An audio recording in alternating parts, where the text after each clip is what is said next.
예전에는 이것 하지 마라, 저것 하지 마라 그렇게 많이 이야기했습니다. 부모님으로부터 그런 이야기들을 많이 듣죠. 그래서 부정의 사회였다라고 할 수 있었습니다. 그런데 지금은 다릅니다. 무엇이든지 해보라라고 하는 시대입니다. 넌 마음만 먹으면 뭐든지 할 수 있다라고 가르치고 또 우리의 욕망을 자극합니다. 그래서 긍정의 사회라고 할 수 있어요. 제가 최근에 읽고 있는 책 중에 하나는 이 책 마음을 따르지 않을 용기라고 하는 책입니다. 하나만 넘겨주시겠어요? 네, 이 책이고요. 부제가 이 시대를 집어삼킨 나라는 신에 맞서다라고 하는 제목이에요. 미국에서 쓰여진 책인데 미국의 저자가 미국의 사회의 흐름을 보고 쓴 책입니다. 목차가 이렇습니다. 내가 행복하면 된다. 꼰대는 사절이다. 내 마음을 따른다. 나에게 충실할 뿐이다. 내 인생은 내 것이다. 이런 목차가 쭉 나열되어 있습니다. 하나하나가 이 시대가 우리에게 요구하고 있는 거죠. 내 삶은 내가 원하는 대로 살아가는 것이다 라는 것이에요. 나 중심적으로 살아가라고 계속해서 부추기는 시대에 우리가 살고 있다는 것입니다. 그래서 최근에 인기 있는 영상들을 보면 동기부여하는 영상들이 참 많습니다. 그런 영상들을 보면 마음이 뜨거워집니다. 지금 내가 굉장히 게으르게 사는 것 같고 내가 성장하고 성공하기 위해서 더 열심히 내 삶을 채찍질하며 살아가야 할 것처럼 우리의 마음을 움직이는 거죠. 하나님이 우리에게 건강하게 주신 욕망은 잘 사용해야 하지만 그것을 넘어서는 성공과 또 승리를 향한 욕망들은 잘 절제해야 될 필요가 있습니다. 오늘은 우리가 하나님의 형상을 회복하는 말씀 시리즈 우리 다음 주가 마지막에 될 텐데 오늘은 절제에 대해서 함께 나눠보도록 하겠습니다. 사도 바울은 올림픽에 빗대어서 오늘 말씀을 시작하고 있습니다. 바울 시대에는 범그리스적 스포츠 대회가 많이 열렸는데요. 올림피아의 올림픽이 있었고 또 델포이의 파티아, 고린도의 이스미아 이런 것들이 그 당시에 있던 스포츠 대회였습니다. 운동 경기를 준비하는 선수들에게 가장 중요한 것은 무엇일까요? 내 욕망을 따르지 않고 절제하는 것입니다. 금운동 메달을 따기 위해서는 먹고 싶은 것 다 먹으면서 운동할 수 없고 내가 하고 싶은 것 다 하면서 운동한다면 금운동 메달 좋은 성적을 얻을 수는 없을 것입니다. 더 먹고 싶은 것 절제하고 자고 싶은 것 절제하면서 운동하기 위해 승리하기 위해서 운동을 하는 거죠. 제가 제일 좋아하는 농구 선수가 있습니다. 그 미국의 코비 브라이언트라고 지금 이제 헬기 사고로 죽었는데 이 선수가 그 맘바 멘탈리티 이 정신력으로 굉장히 유명한 선수예요. 실력도 좋았고 때는 2008년 베이징 올림픽 때였습니다. 보통 농구 종목은 항상 미국이 금메달을 따거든요. 그런데 2004년 아테네 올림픽 때 이 미국이 자만해가지고 뭐 농구 선수 중에 대학 농구 선수나 NBA 전연차 선수들을 내보낸 거예요. 그래서 금메달을 따지 못하고 패하게 됐습니다. 그래서 2008년에 미국이 이를 갈고 나갔어요. NBA 올스타가 되는 선수들만 다 내보냈습니다. 팀 중에 중간급 되는 선수가 자기 층의 젊은 사람들 중에 좀 리더십을 행해야겠다라는 마음을 먹고 그렇게 하기 위해서는 내가 성실해야 된다 이런 마음이 들었대요. 그래서 이 선수가 뭘 하려고 했냐면 제일 먼저 일어나서 아침을 먹고 그리고 훈련 준비하는 모습을 보면 밑에 전연차 선수들이 나를 보고 좀 리더십을 세워줄 것이다 이런 마음을 먹었다고 합니다. 그래서 일찍 일어나서 아침을 먹으러 갔습니다. 그런데 체육관에서 한 소리가 들리는 거예요. 체육관에 가보니까 코비 브라이언트 이미 고년차 선수인데 이미 그 무릎에 아이싱 찜질을 하고 있었다고 합니다. 그리고 옷은 다 땀으로 젖어 있었다고 해요. 그러니까 이 중간쯤 되는 선수는 아침밥을 일찍 먹고 훈련을 준비하는 것으로 자기의 성실함을 보여주려고 했는데 이미 코비 브라이언트는 새벽에 일어나서 운동할 거 다 하고 이제 찜질하고 있었다는 거죠. 그리고 그때가 NBA 최종 파이널 즉 마지막 결승전을 막 끝낸 지 얼마 안 된 때였습니다. 보통 선수들은 그렇게 치열하게 경기를 하고 나서는 몇 달간 쉬는데 이 코비 브라이언트는 곧바로 그렇게 다시 자기를 절제하고 훈련했다라고 하는 거죠. 열심히 훈련하고 또 성공했던 적이 많아서 이 코비 브라이언트의 정신력을 향해서 맘바 멘탈리티라고 이야기합니다. 승리를 위한 절제, 집념이 있는 것을 보게 돼요. 오늘 본문인 고린도전서 9장은 올림픽을 예로 설명합니다. 우리 아까 읽었는데 다시 한번 읽어보겠습니다. 우리 고린도전서 9장 24절부터 27절입니다. 같이 읽겠습니다. 시작. 운동장에서 다름질하는 자들이 다 달릴지라도 오직 상을 받는 사람은 한 사람인 줄을 너희가 알지 못하느냐. 너희도 상을 받도록 이와 같이 다름질하라. 이기기를 다투는 자마다 모든 일에 절제하나니 그들은 썩을 승리자의 관을 얻고자 하되 우리는 썩지 아니할 것을 얻고자 하느라. 그러므로 나는 다름질하기를 향방 없는 것 같이 아니하고 싸우기를 허공을 치는 것 같이 아니하며 내가 내 몸을 쳐 복종하게 함은 내가 남에게 전파한 후에 자신이 도리어 버림을 당할까 두려워함이로다. 아멘. 그 당시 올림픽에서 승리를 하면 월계관을 씌워줬습니다. 이때 사용하는 월계관은 월계수로 만드는 건데 로럴이라고 부르는 나무에서 얻는다고 해요. 이 나무는 지중해 연안에서 자라고 이 나뭇잎으로 만들어진 월계관은 보통 그 당시에 아테네 신전에서 사용하는 것이었다고 합니다. 신에게 제사를 지내던 것 중에 하나였다고 해요. 신에게 바치는 관을 올림픽 승리자에게 주는 거니까 이게 얼마나 영광스러웠을까 생각이 듭니다. 그런데 꽃으로 만든 나뭇잎으로 만든 월계관은 곧 시들어 버립니다. 썩어 버리죠. 영원히 살 것 같던 이 인간의 삶도 결국 흙으로 돌아가는 것처럼 이 월계관의 영광을 위해 열심히 달려왔지만 곧 얼마 안 돼서 그 월계관도 시들어 버린다라고 하는 것입니다. 바울이 그것을 이야기하고 있어요. 인간이 추구하는 모든 영광은 이와 같습니다. 영원할 것 같지만 곧 사그라집니다. 영원할 것 같지만 곧 없어지는 게 인간이 추구하는 모든 영광이에요.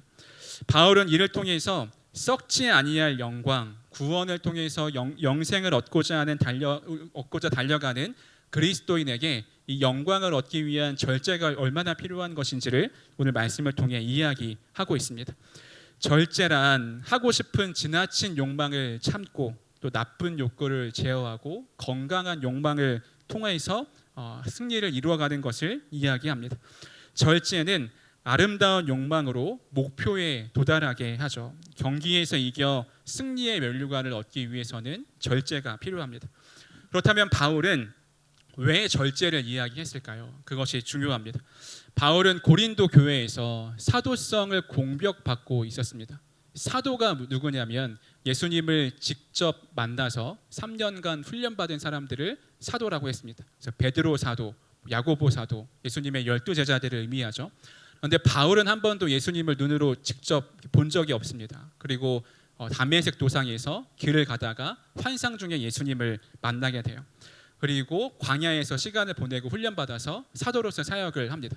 근데 사람들이 보기에는 이 바울은 어떤 사람이었냐면 예수님을 믿던 사람들, 교회를 박해하던 사람이었어요. 스데반을 죽이는데 가장 앞장섰던 사람이었습니다. 근데 사람들이 보기에 이 사도 바울이 변화되어서 왔다, 사도로서 활동을 한다, 이런 게 납득이 안 되는 거죠. 진짜 사도가 맞느냐, 이런 질문들이 문제가 있었다는 것입니다.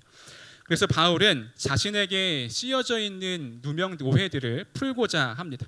그런데 이 마음의 동기는 내가 억울한 거를 해소하는 데 있지 않아요. 내가 사도가 아닌데 사도라고 하는 게 아니고 내가 하는 게 정당하다, 이것을 이야기하려고 하는 것이 아닙니다. 복음을 전하는 것이 방해되지 않는다는 것에 바울의 목표가 있었어요. 예를 들어서 바울은 복음 전도 사역을 하면서 생활비를 받을 권리가 있었지만 그것을 요청하지 않습니다. 우리가 잘 아는 것처럼 바울은 텐트 메이커였죠. 천막을 만드는 사람이었고 그것으로 자신의 생활을 감당했습니다. 그리고 사역에 대한 대가로 내가 생활비를 위해서 사역하는 것이 아니다라고 하는 것을 피력합니다. 내가 그것을 위해 하는 것이었다면 나의 삶이, 그리고 내가 하는 모든 사역이 나에게 자랑이 되지 않을 것이다 라고 이야기해요.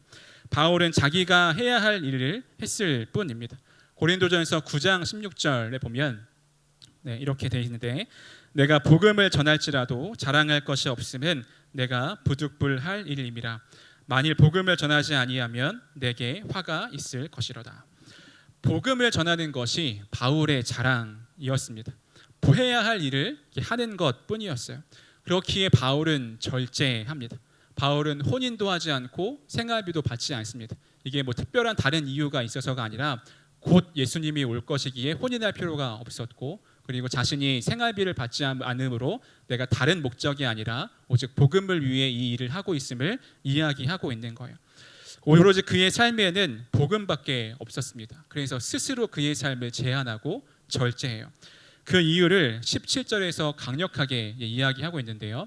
나는 사명을 받았노라 이렇게 이야기합니다.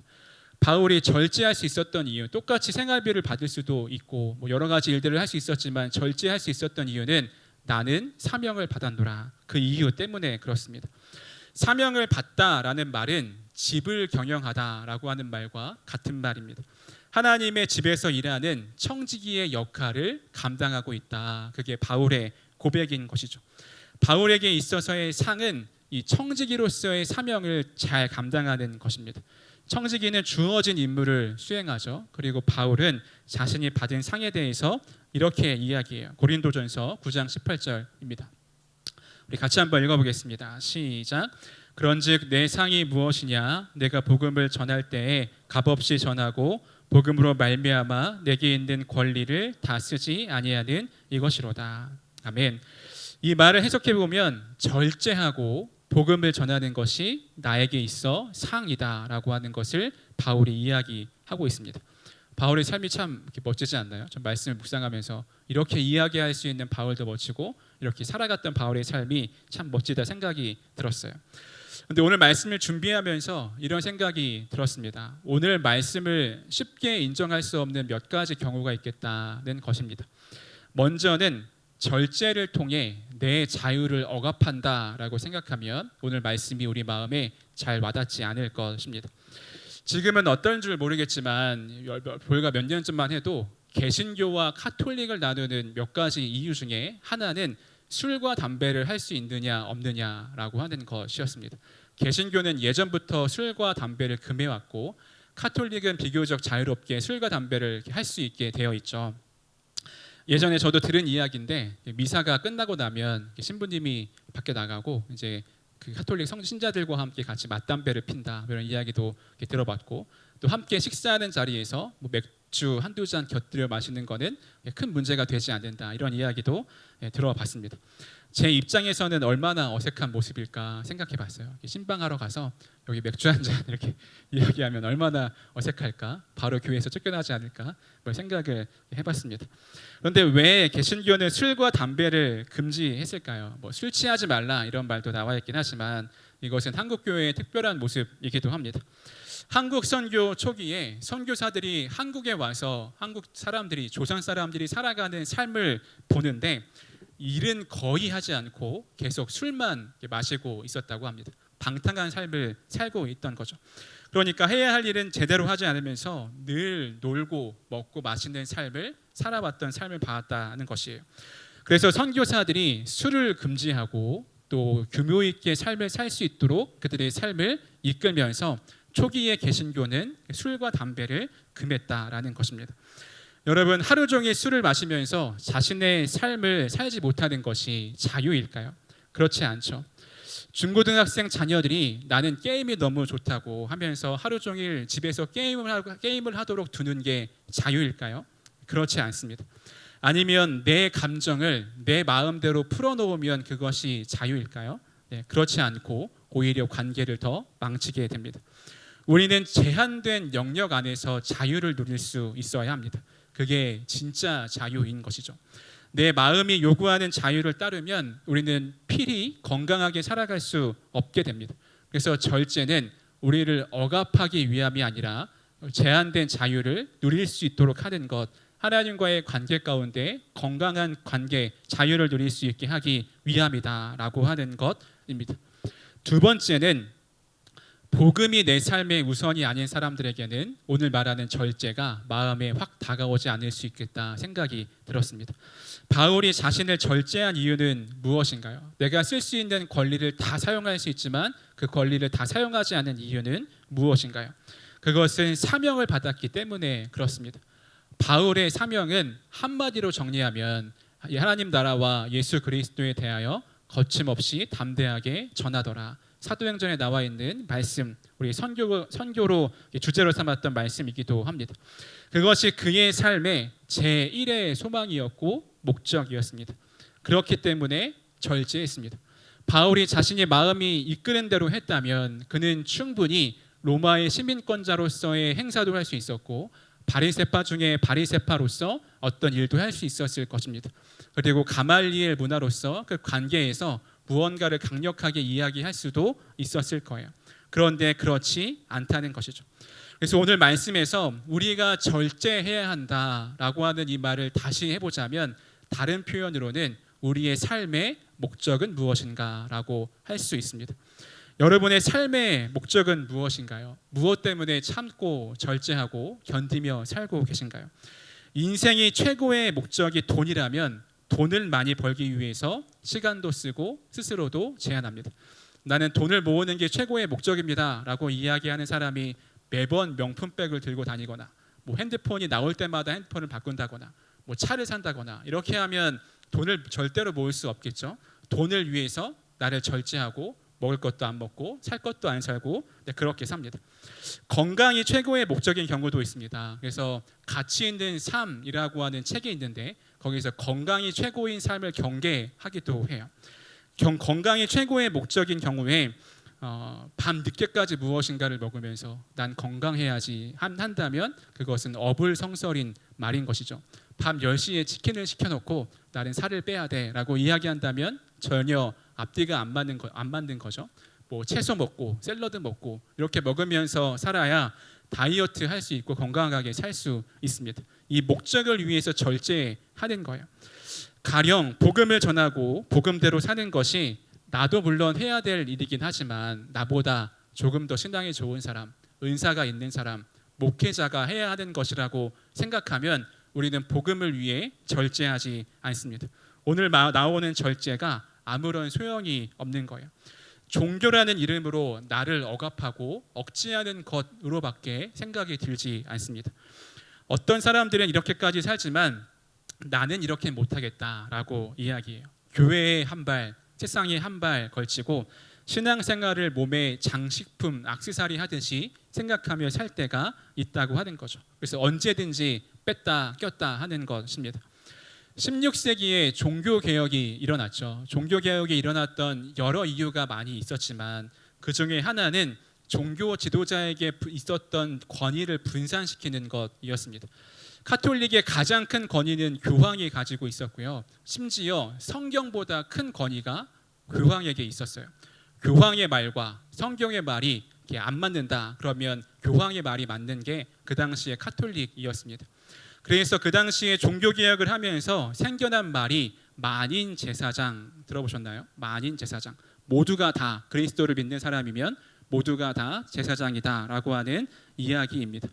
그렇다는 것은 오늘 말씀에 나오는 바울이 가지고 있던 복음에 대한 사명이 특별한 누군가에게만 있는 것이 아니라 예수 그리스도를 믿고 따라 살아가는 누구에게나 있어야 하는 사명이다라고 하는 것을 이야기하는 거죠. 여러분에게 무려 복음의 사명이 맡겨져 있습니다. 이 일은 억지로 떠밀려서 맡겨진 것이 아닙니다. 내가 만난 예수님이 너무 좋다면 그분의 삶을 따라 살고 싶다면 누구에게나 주어진 하나님의 사명이라고 하는 것이죠. 복음을 살아내고 복음을 전하는 삶을 살아야 합니다. 그렇기에 세상의 방식대로 살지 않고 돈을 추구하며 살지 않고 성공을 추구하며 살지 않고 예수님의 말씀대로 그의 가르침대로 하나님 나라를 따르며 살아갈 수 있게 되는 것입니다. 예전에 제가 어린 마음에 사역을 시작한 지 얼마 안 됐을 때 품었던 마음이 있었습니다. 마음의 소원 같은 거였는데요. 이게 뭐냐면 나도 똑같이 화내고 싶다 이런 거였어요. 원래 제가 화를 잘 내는 성격은 아니긴 한데 사역을 하다 보니까 화를 참아야 되는 일이 너무 많은 거예요.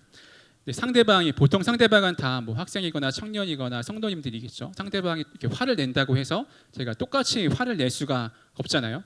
제가 화나면 무서울까요? 진짜 무서울까요? 네, 별로 안 무섭습니다. 네, 제가 예전에 이제 좀 성화되기 전의 모습인데 화를 내면 제가 제 스스로가 컨트롤이 안 됐어요. 그래서 화를 더 참았던 이유가 있습니다. 제가 화난 모습이 제가 컨트롤이 안 돼서. 여하튼 제가 조금이나마 성화가 돼서 여러분을 만난 게 저나 여러분에게 큰 축복입니다. 최근에 청년들이랑 같이 있는데 어떤 일이 있었어요. 그때 옆에 있던 청년이 목사님은 이럴 때 어떻게 하느냐라고 물어봤습니다. 딱 봤을 때 누구나 화가 날 만한 상황이 있었습니다. 저에게 질문한 청년이 자신 같으면 화를 버럭 낼 것 같은데 목사님은 어떻게 참느냐 이렇게 물어봤어요. 제가 뭐라고 했을까요? 제가 속으로 이렇게 생각한다. 나는 목사다. 이렇게 생각을 한다고 이야기를 했습니다. 화를 낼 수 있지만 나는 목사다. 참고 절제해야 되는 거죠. 그리고 내 마음대로 화를 버럭 낸다고 해도 이 상황이 절대로 좋아지지 않는 것을 알기에 참고 절제하기도 합니다. 저도 밤늦게까지 노는 거 좋아합니다. 네, 대만 선교를 갔을 때 물론 일정이 늦게 끝나긴 했지만 12시 전에 자본 적이 없어요. 그래서 혼자 노는 것도 잘 놀고 같이 노는 것도 잘 놀아요. 그런데 한국에 들어와서 무조건 11시 전 10시쯤에 잡니다. 왜냐하면 새벽 기도를 다음 날에 가야 하기 때문이죠. 피곤해도 새벽에 일어나서 기도해야 내 영혼이 살아나고 그때 기도하지 않으면 하루 중에 기도할 시간이 그렇게 많지 않기 때문에 그 시간을 꼭 지켜서 저를 절제하고 일찍 자고 새벽 기도회를 나갑니다. 저에게도 사도 바울과 같이 예수님과 같이 하나님 나라에 대한 사명이 맡겨져 있습니다. 그것 때문에 절제하고 살아가는 거죠. 여러분 가장 먼저 나의 인생의 목적은 무엇인가를 점검해 보시기 바랍니다. 그래서 그래야 오늘 이야기하는 내가 무엇을 절제해야 하는지가 명확해집니다. 여전히 나의 목적이 예수님과 전혀 상관없는 것이라면 돈이나 세상에서의 성공을 추구하며 살아가고 있다면 오늘 말하는 절제는 우리에게 아무런 희망이나 아무런 영향력을 끼치지 못할 것입니다. 그러면 실제적으로 우리가 복음을 위해서 그리스도인의 건강한 삶을 위해서 무엇을 절제해야 하는지 몇 가지 나눠보도록 하겠습니다. 첫 번째는 여러분의 마음, 욕망을 절제하시기 바랍니다. 내가 내 마음대로 하고 싶어 하는 것을 절제하는 것이죠. 잠언 16장 32절에서 솔로몬은 이렇게 이야기합니다. 우리 같이 한번 읽어보겠습니다. 시작. 노하기를 더디하는 자는 용사보다 낫고 자기의 마음을 다스리는 자는 성을 빼앗는 자보다 나으니라. 아멘. 네, 분노를 절제하라라고 이야기하고 있습니다. 분노를 표현하면 당장은 내 속이 후련할 수도 있지만 절제하지 못함으로 품위도 잃게 되고 사람도 잃게 됩니다. 복음에 반대되는 마음을 절제할 수 있어야 합니다. 죄에 너무 쉽게 우리의 마음을 내어주시는 분들 있으시죠. 마귀는 우리의 생각을 통해서 우리에게 죄를 넣어줍니다. 마귀는 가룟 유다의 생각에 예수님을 팔 마음을 넣었고 그리고 그렇게 행동하게 합니다. 죄가 내 삶을 이끌어가지 못하도록 내 마음이 내 마음대로 살아가지 못하도록 절제할 수 있어야 돼요. 솔로몬은 자기 마음을 제대로 절제하지 못하는 사람들에 대해서 이렇게 이야기합니다. 잠언 25장 28절입니다. 자기의 마음을 제어하지 아니하는 자는 성읍이 무너지고 성벽이 없는 것과 같으니라. 성읍이 무너지고 성벽이 없는 것과 같다. 무엇을 의미할까요? 누가 들어와도 막을 수 없는 거예요. 개미 한 마리가 들어와도 잘 싸우는 군사가 들어와도 막을 수 있는 게 없다는 것입니다. 당장의 즐거움에 만족할 수 있지만 결국 망하는 인생이 내 마음을 따라 살아가는 인생이라고 하는 것입니다. 두 번째는 여러분의 말을 절제할 수 있어야 합니다. 아무리 좋은 말이고 필요한 말이고 화려한 말이어도 때에 맞는 말을 건강하게 할 수 있어야 돼요. 요즘에 새벽 시간에 욥기를 묵상하고 있습니다. 욥기 하면 제일 먼저 떠오르는 말씀이 내 시작은 미약하였으나 끝은 창대하리라. 어디 가게 가면 많이 붙어있는 그런 말씀이죠. 그런데 욥기를 읽다 보면 이 말이 축복이 아님을 알게 됩니다. 욥의 세 친구가 조롱하면서 욥에게 했던 이야기예요. 욥기 1장 2장에서 우리가 잘 아는 것처럼 사탄이 욥을 시험해서 하나님이 허락하셔서 욥에 있는 모든 것을 다 가져가십니다. 건강까지 가져가세요. 그리고 나서 욥의 친구 세 사람 엘리바스, 빌닷, 소발이 한 사람씩 욥에 대해서 계속해서 이야기합니다. 이 문제가 생긴 이유가 무엇인지에 대해서 이야기하고 욥이 반복해서 대답하는 구조로 되어 있어요.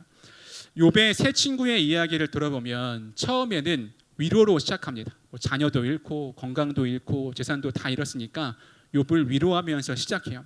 그런데 점점 욥을 판단하기 시작합니다. 네가 지금 그런 처지에 있는 것은 악인이기 때문에 그래. 하나님 말씀대로 살지 않았기 때문에 그래 라고 이야기하기 시작해요. 세 친구가 하는 말 중에 틀린 말은 없습니다. 악인은 망한다 이런 취지의 말을 많이 하는데 맞는 말이죠. 악인은 망하는 것이 맞습니다. 그런데 욥이 악인은 아니었어요.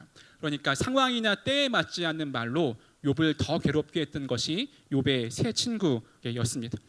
이런 분들이 있으시죠. 이 말은 꼭 해야 돼. 난 사실만을 이야기해. 난 앞에서 이야기하고 뒤에서 이야기하지 않아. 이렇게 생각하면서 해야 될 말을 막 하시는 분들이 있습니다. 그런데 좋은 태도의 말입니다. 반면으로 말을 너무 하지 않는 것도 문제가 될 수 있습니다. 지난주에 한 집사님이 장례를 마치시고 사역자들 식사 대접을 해주시겠다고 해서 화요일 날 식당을 같이 갔어요. 차를 타고 가는데 저희에게 화요일은 여러분에게 월요일과 같은 날입니다. 아침에 힘이 하나도 없어요. 그래서 그렇게 힘이 없게 차를 탔는데 저는 차를 타면 시간이 그렇게 아까워서 책을 한 권씩 들고 가서 책을 읽으면서 이동을 합니다. 그래서 그날 아침에도 차를 타고 아무 말 없이 책을 읽고 신기하게 사역자들이 거의 다 아이 성향이에요. 이가 없어요. 특별히 교육부 사역자들 중에는 이가 아무도 없어요. 그러니까 그 아침에 힘도 없는데 막 이야기할 사람이 이렇게 없던 거죠. 그래서 그 한 10분 가면서 차에서 거의 아무 말 하지 않고 도착지까지 갔습니다.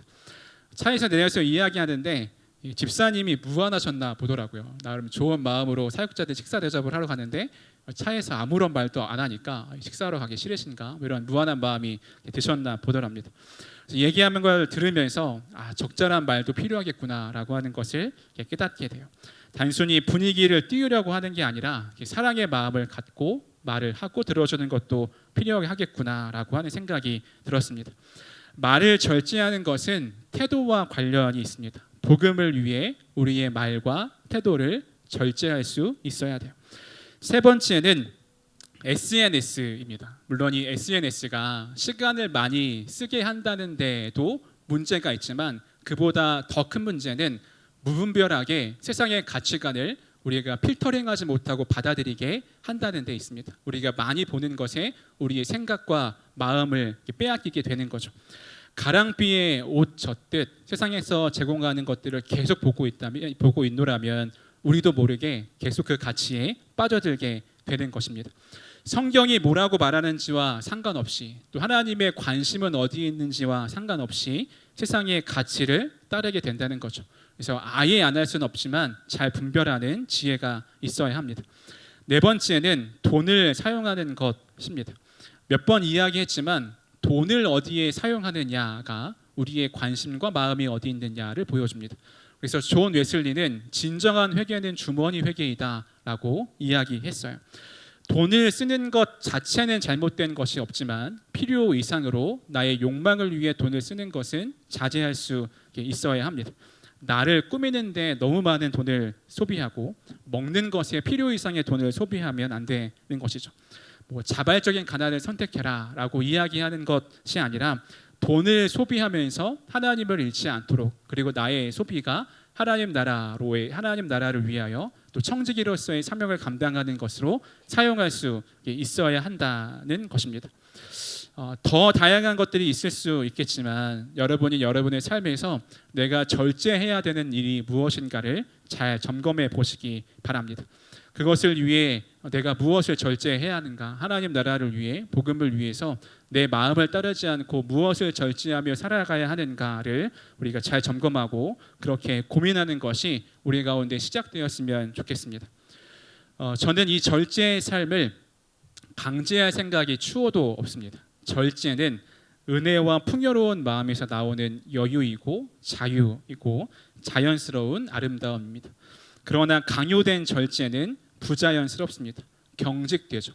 우리가 못하는 것에만 집중하면 굉장히 마음이 어려워집니다. 술도 먹지 말라고 먹지 말라고 하고 SNS도 하지 말라고 하고 말도 조심하라고 하고 하지 말라는 게 왜 이렇게 많아? 라고 생각하면 우리는 굉장히 경직된 절제를 하며 살아가야 할 거예요. 그런데 하나님의 사랑에 집중하고 하나님과 함께 즐거워하는 것에 집중한다면 달라집니다. 오히려 하나님 없이 살아가고 내 마음대로 살아가는 것이 불편해지기 시작해요. 그래서 우리는 계속해서 믿음의 주요 온전케 하시는 예수님을 바라보면서 우리 마음을 집중하고 절제할 필요가 있습니다. 말씀을 마무리하겠습니다. 여러분은 절제하는 게 쉬우신가요? 아니면 욕망을 따라 살아가는 게 쉬우신가요? 당연히 후자일 것입니다.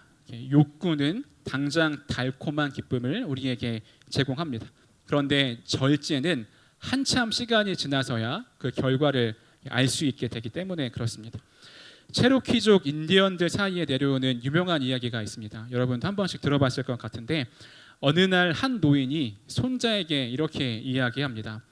사람의 마음속에는 두 마리의 늑대가 싸우고 있단다. 손자가 물었어요. 어떤 늑대들이요? 그러자 노인이 차분하게 이렇게 이야기합니다.